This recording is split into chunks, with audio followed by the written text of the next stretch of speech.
Let's Science is brought to you by the StarQuest Production Network and is made possible by our many generous patrons. If you'd like to support the podcast, please visit sqpn.com/give. 3, 2, 1.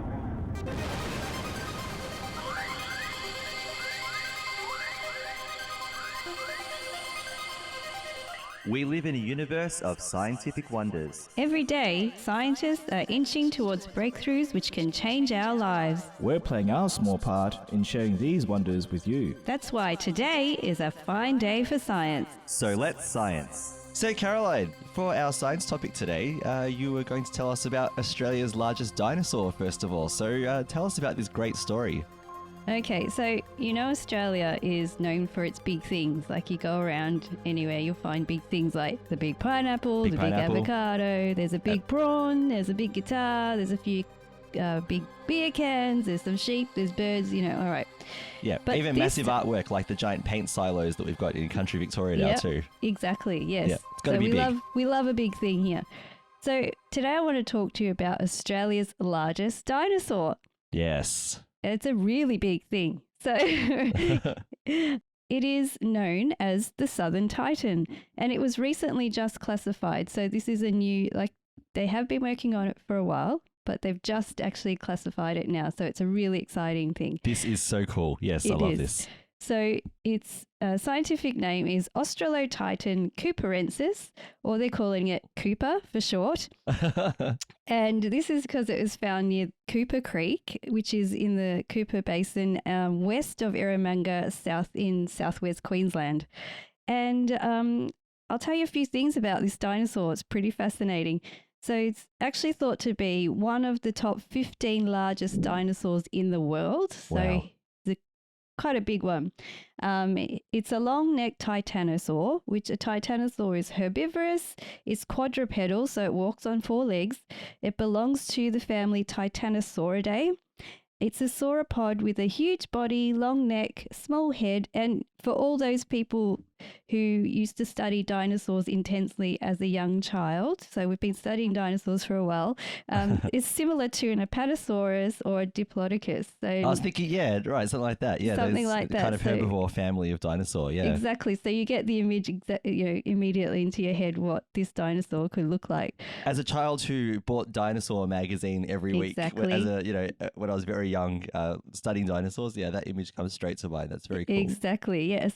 And yeah, Diplodocus was my favorite dinosaur when I was a little girl. So very cool. And it lived about 92 to 96 million years ago. It would have weighed about 70 tons. It was about, now get this, 5 to 6.5 meters tall. Wow. And about 25 to about 30 meters in length. So this is huge. Big. We're talking, massive. Wow. We are talking very large dinosaur. So the discovery kind of all began in about 2004 when the son of the head paleontologist, her name's Robert Mackenzie, and she's also the head of the Eromanga Natural History Museum, and she's a field paleontologist. Her son actually found a rock reminiscent of dinosaur bones on their property, so where they actually live. So they live in the area. And her husband, Stuart, always thought that there could be dinosaur bones on their property. And they thought, what, let's start digging around. And that's exactly what they did. So why not? Just a lazy Sunday afternoon. I wonder if there's dinosaur bones around here. Let's have a look. If you're a paleontologist and you have a hint that there could be dinosaur bones in your property, I'm sure you're going to start digging. Yeah, listen to your gut feeling and start digging, yeah. Totally. And so they actually started finding Cooper's remains between 2006 and 2007 when they started excavating the bones, and they actually had no idea what they were about to discover. So for the last 15 years, Robin Mackenzie, along with another paleontologist, Dr. Scott Hucknall, who actually ended up scientifically describing the new species and verifying that it was a new species, and along with other paleontologists and experts from the Queensland Natural History Museum, geologists and volunteers, all actually helped to excavate the bones and removing the bones around, the rocks around the bones, because, it's quite a big thing. You know, they've been stuck there for millions of years, so you can imagine the amount of work. So Dr. Hucknall said it's taken so long because it's such painstaking piece of work. You've got to take the bones out of the ground, you've got to prepare the fossils, and then you've got to study them and compare them against all other species of dinosaurs worldwide. And, you know, obviously it's impossible to carry bones around the world, you know, these massive, you know, fossils, you know, all around the world comparing. So what and they let me did, just jump in for a second to talk about that, because I'm looking at a photo right now of Scott Hucknall and Robin McKenzie holding a model of the humerus, the fossilized humerus, and there's the actual humerus there as well. Yeah, you can't just load this on a plane and go for a flight. No, you can't. And imagine that's just one. Now imagine a lot of them. So what they did to help them compare these bones, these fossils with other fossilized bones, is to use a new kind of 3D technology. So what they did is they scan each bone and they compared them to scans of other dinosaur species in Queensland and all around the world. So and what they did, why they did that, is to ensure that Australotitan actually was a different species. And what Dr. Hucknall said is that he was carrying thousands of kilos of dinosaur bones in his 7-kilo laptop, you know, so that he could study them. So it's a much more convenient way to study dinosaur bones. That's so good. So as well as finding Australotitan itself and finding, you know, discovering all these amazing facts about how large it was and, you know, when it lived and all of that kind of thing, is that they actually found that Australotitan cooperensis is related to 3 other species of dinosaurs north of Eromanga in a place called Winton in Queensland. So the other dinosaurs, one is called Winton Titan, which had big hips and long legs. And then 2 smaller sauropods, Diamantinosaurus and Savannosaurus, which are both shorter and more heavy set in stature. And they think that perhaps, you know, Australotitan used to kind of, you know, they all lived in groups. These large dinosaurs kind of lived in the same area. I'm sure a large dinosaur wouldn't take so long to get to places as us little people, you know. Maybe they were slow, but, you know, they would cover a lot of ground. So they were all living in the same kind of area. They also found other dinosaur skeletons. They found one with an almost complete tail. And they also discovered, which is really cool, a 100-meter long rock shelf where all of these dinosaurs used to walk. So like a dinosaur pathway. Wow. Yeah. And they have found evidence of, you know, the mud being trampled, you know, footprints and all of that kind of thing. And there's other bones and all sorts of other dinosaurs in the ground. It's like a dinosaur highway. Exactly. It's almost like the Flintstones now. Exactly. So, I mean, it kind of, you know, lights up your imagination. You can kind of think, wow, you know, it was such a different landscape at the time with all these different, completely different animals that were, you know, that lived to then live today. And, you know, of course, you know, as it is always in science, once you've discovered something, then you've got a whole bunch more questions to ask. Yeah, of course. You know, and so what happened here is that, you know, I mentioned that they've also found other dinosaur skeletons. So now they're going to be studying all these other dinosaur skeletons as well. And this has really opened up the study of dinosaurs in that area of Queensland because they've never found anything, you know, before in that area of Queensland. So that is so exciting. Oh my gosh. Amazing Australian dinosaurs. So, yeah, that's some Aussie dinosaurs. In the future, we're going to find some more now. Yeah, so it's pretty cool. I'm just imagining this dino highway. You know, they're walking in opposite directions every day, and you know, they walk past and they're like, "Hello, Sam. Hello, Ralph." Yes, it is exactly like that. clocking in and clocking out of work. You know? Yeah, exactly. Yeah. So, I had to talk about that. Everyone loves a good dinosaur story, I think. Oh, dinosaurs are awesome. Yeah, and can I say I'm looking at a 3D model of what Cooper might have looked like, and he's a very cute looking dinosaur too. You just want to give him a little pat on his head there. Yeah. Although it'd have to be on a ladder or up in a or a few-story building. Yeah. Or Elon Musk's Franken-crane, so you could just. Yes. Yeah. Exactly. Yeah. So amazing stuff. Hey, I can't wait to hear about more dinosaurs that we're finding in the next few years. And who doesn't love dinosaurs? To be honest, they're such a fascinating topic, and this is just a great new one to add to the like the thousands of dinosaurs that we love talking about. Yeah, yeah. And for us, it's Australian and in our region of the world, so it's even more special. I wonder how he would have gone against a drop bear. He might have won. Squash. Just step on him. He'd need several drop bears to take on one of those, I think. That's science, people. Totally. All right. So also you had prepared a topic about NASA selecting 2 missions to Venus. So what's happening there? Yeah, so I wanted to mention this because it's really interesting. So NASA's actually selected 2 missions now to study Venus. Now, we already know a few things about Venus, but we want to study more about Venus. So let me just go over a few very interesting facts about Venus because it's an absolutely fascinating planet. It's really right is. next door, but it's so different to Earth. So it is the second planet from the sun. It's got an atmosphere of carbon dioxide. It's covered in clouds of sulfuric acid. Okay, not really a nice place. Yeah, it's for humans. Not a nice place for a stroll, no. No. It's got this runaway greenhouse effect, making it the hottest planet in the solar system. All the heat is trapped in the atmosphere.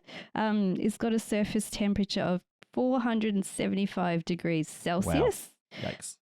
Which is hot enough to melt lead, just side note. The surface is rusty covered, and it's thought that perhaps it could be volcanically active.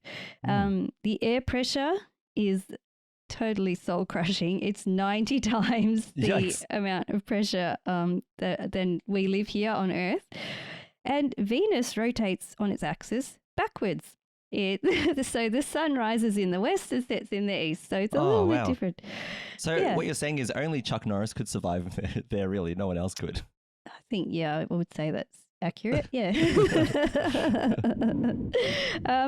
So there have been other missions to Venus. I guess probably the most famous one that we all know about would be the one from Russia, the Venera mission, which contains several probes and they went to Venus between 1961 and 1984.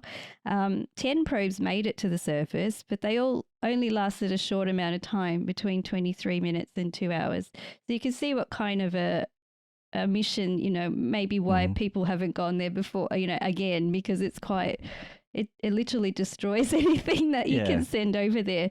You're spending a lot of money to get very little in return in terms of science from the ground, aren't you? Yeah. Exactly. Yeah. But from the Russian missions, we have got photos of the surface just before the probes are crushed to oblivion. So, you can easily look those up on the internet. You've got some black and white ones, and then you've got color ones, which is just yellow atmosphere. Yep. You could just see from the sulfuric acid. It's just amazing. Yes. So these missions, so 2 missions, they're going to be launched between 2028 and 2030. So there's still a little while to wait, and then we have to wait for the probes to get there, and then we get the science. So, you just have to wait a little bit, but nevertheless, very interesting. Yes. We have the Da Vinci mission and the Veritas mission. So here we go with the awesome names again. So Da Vinci stands for Deep Atmosphere Venus Investigation of Noble Gases and Imaging. That's I'm shaking my head. That's amazing. They're very descriptive.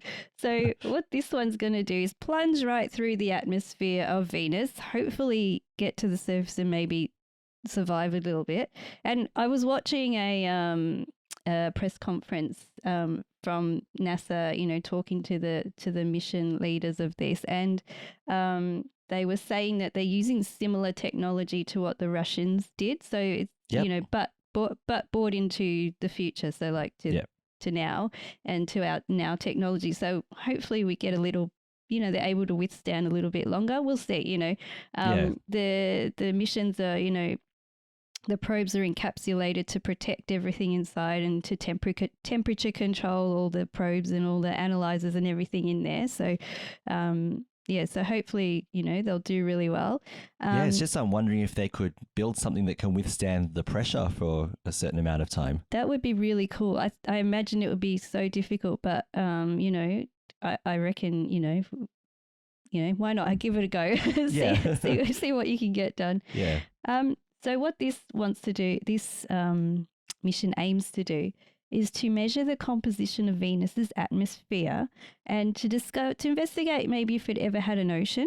They want to detect noble gases and other elements. They want to try and maybe see why there is this runaway greenhouse effect in Venus. And, they're going to take high resolution pictures of geological features. They want to ask the question, are there plate tectonics on Venus? Yep. And so, yes, like I mentioned, it's going to comprise of a descent sphere and would go through the atmosphere and make all these measurements. The second mission is called the Veritas, which is the Venus Emissivity, Radio Science, INSAR, Topography and Spectroscopy mission. This one is going to be an orbital mission. So it's going to orbit Venus, it's going to have a synthetic aperture radar and chart the surface elevation.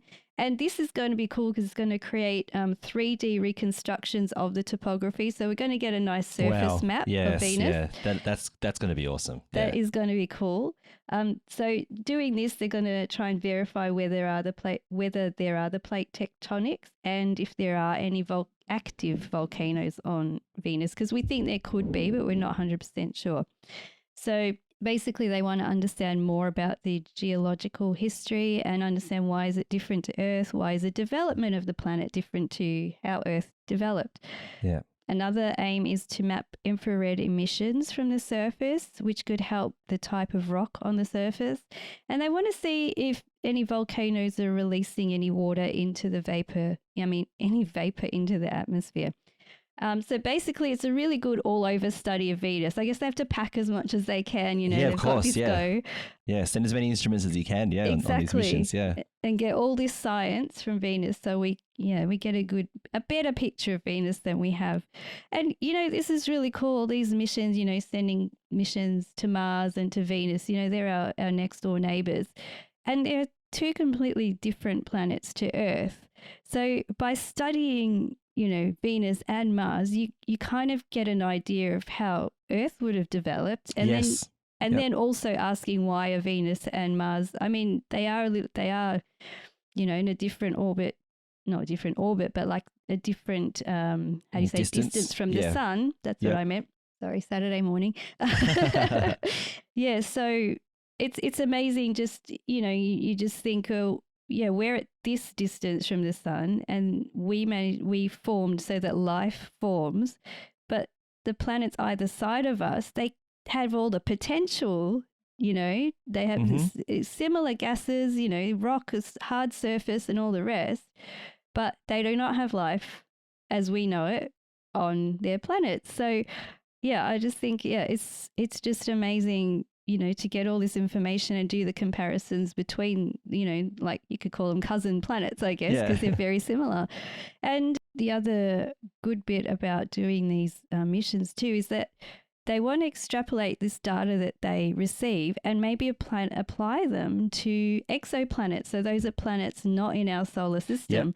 So if we can get, you can get spectrometry readings from other planets and all of that kind of information, and then you can maybe kind of get more information from what kind of planets are in our neighboring, area. So, I mean, they can classify planets, can't they, in this way by their characteristics, and be able to say, oh, look, this planet that we've detected in, a solar system billions of miles away, or I'm just exaggerating the distance, but it could be very much like our Venus or like our Mars or Earth-like. Yeah. So the more information we get about our planets, the more information we can get about planets in other solar systems. Yeah. So, it's and another the implications for that amazing. very long term into humanity's history is very, very interesting, isn't it? Exactly.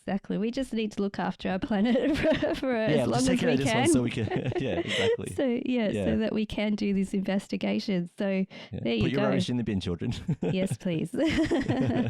Yeah, I mean, all the emissions and everything, we can easily change our planet. If we're not careful, we could turn into a Venus or a Mars.